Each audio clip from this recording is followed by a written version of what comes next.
Olá, bom dia, sexta-feira, 4 de outubro. Eu sou Danilo Rocha Lima e com Diogo Oliveira, vem com a gente para mais um Mundo em 180 segundos. Seu podcast, você já sabe, só com notícias internacionais.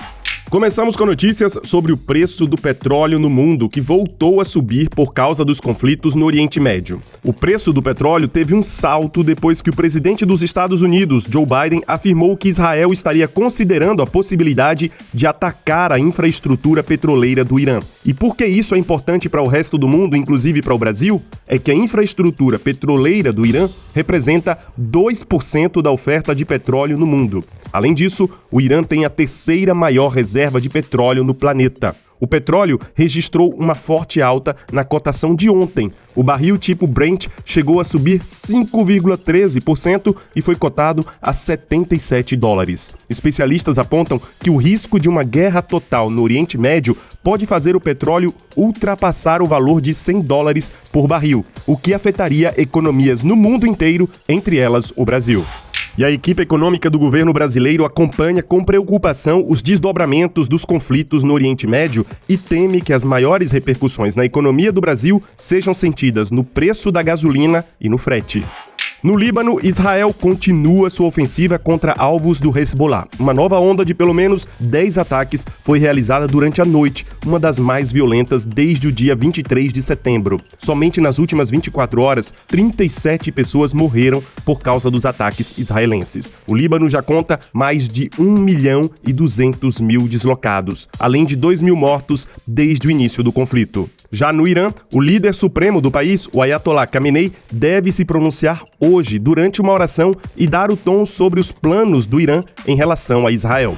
Já o avião da Força Aérea Brasileira, que vai resgatar brasileiros no Líbano, deve pousar em Beirute nesta sexta-feira. O voo deve levar 220 brasileiros de volta ao país e que querem deixar o Líbano pelo fato de estarem em zona de conflito. Quase 3.000 brasileiros declararam deixar o Líbano, segundo o Itamaraty, e a prioridade será dada para idosos, mulheres, crianças e pessoas com necessidade médica. Esse primeiro voo deve pousar no sábado, no Aeroporto Internacional de Guarulhos, caso não haja agravamento ainda maior do conflito no Líbano.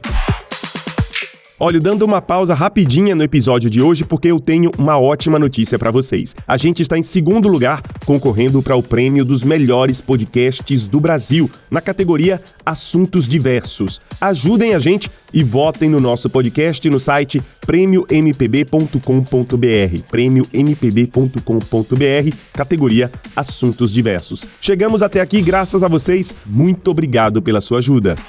Notícias agora da África. Na Tunísia, os eleitores vão às urnas nesse fim de semana. Sem grandes surpresas, o presidente Kais Saied deve ser reeleito. Ele aumentou a repressão contra jornalistas, políticos e ativistas e enfraqueceu a oposição, além de assumir poderes plenos do executivo e legislativo em 2021. O país, berço da Primavera Árabe, vive agora em estado de quase uma ditadura.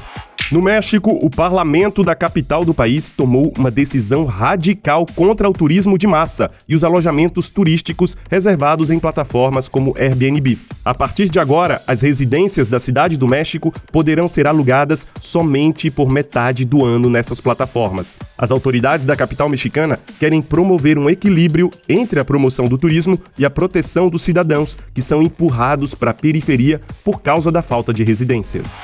E para terminar, nos Estados Unidos, o furacão Helene já se tornou o segundo mais mortal dos últimos 50 anos, depois do Katrina em 2005. O saldo até agora, 6 dias depois da chegada do furacão, é de 200 mortos e mais de 1 milhão de pessoas seguem sem luz e sem água nos estados mais afetados, no sul e centro-sul do país.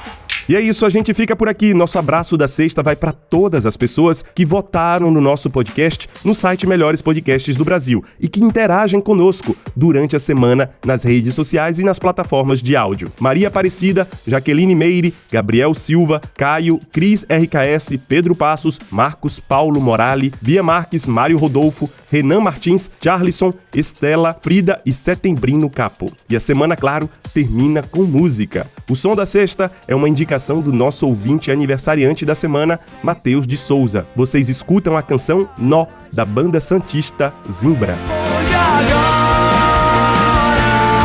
depois de tanto tempo fora, o que sobrou hoje. Continuem compartilhando o nosso podcast, nos deem 5 estrelinhas. Não esqueçam de ativar o sininho no seu tocador para receber as notificações dos novos episódios. Para vocês, um excelente dia, um grande abraço e um bom fim de semana.